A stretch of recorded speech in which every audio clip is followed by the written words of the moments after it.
جان لالوک دررا سرگی لالوک دررا.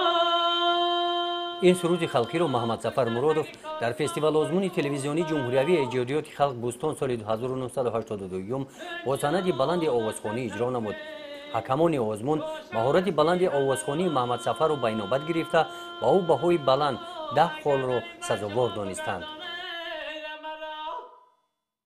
ما این اخوای شکر میکنم این حوز محمد سفر رو همون بوستون ایدو که مرا نیخواد گفته هم آدمو که رونق و جلاداری صنعت کرده تمامی بول پر داد که من تمامی دولت‌های دنیا رو به همین علاوه رفتم دیدم.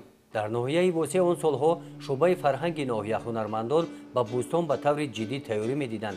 هر یک بخش آزمون را متخصصان تیار می‌کردند. مهارت آواز حتما به نظر گرفته می‌شد. محمد سفر که به ایجادیات خلق سرودهای خلقی بسیار توجه داشت، آرزو می‌کرد که در صحنه بوستان برآمد نماید.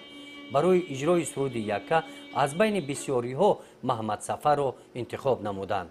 ما همی هوس دارم، آرمان دارم که اونایی که از ما شنیدن انا با بیاموزن و انا بوستان نو رنگی موری برام بخونن و انا چیز کنن که اونو یک پیشبری صنعت شود، انا جزئی دولتی اونو شود که ای اونو خلق ما بهره برن.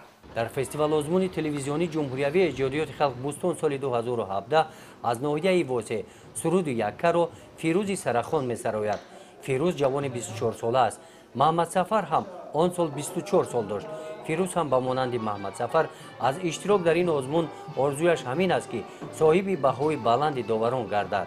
آرزو دارم که در فستیوال آزمون تلویزیونی بوستون برآمد خوب نشون دهم و آبروی نویا همون رو بلند بردارم.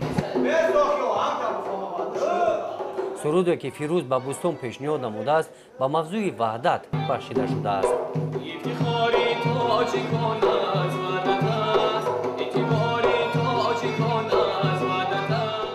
تا برگزاری فستیوال آزمون تلویزیونی جمهوری ایجادیات خلق بوستون 2017 در ناحیه واسه کمتر از یک ماه مانده است. فیروز از چنین امکانیتی که مؤسسه دولتی تلویزیون سفینه برای جوانان مهیا نموده است استفاده نموده مقصد دارد که مثل محمد سفر هنر خود را معرفی نموده و صحنه کلان راه یابد. گزارش خواجه نظریف خدای نظر ظهروف از ناحیه واسه برای برنامه اطلاعات نوید.